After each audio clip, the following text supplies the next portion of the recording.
natural gas. In this video, we'll be going over my trade idea of the week and the day-by-day probability model. So let's start off with the technical analysis on the 1-hour chart.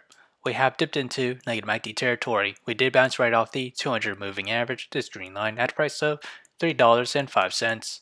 As with the 4-hour chart, we still remain in positive MACD but approaching to negative MACD territory. As with the daily chart, we still remain in positive MACD and we're seeing it converge there. As with the trade idea, I'll be trading UNG, and my position size for it is less than 1% in my portfolio. My long entry is at $10.35, and that is this range here. My sell target is at $11.11, and my stop loss is at $10.15. However, if I were to open a short position, my entry is at $11.43, my sell target is at $10.57, and my stop loss is at $11.77. So whichever entry price were to hit first, that'll be my position of the week. So how did I develop these trade ideas? It all comes from the day-by-day probability model, which is available in the link below, so do check it out.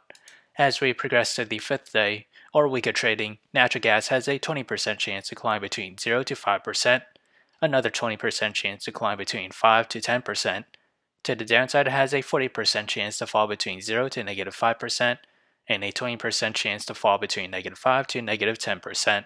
So if you enjoyed this content, feel free to like, comment, subscribe, and thank you for watching.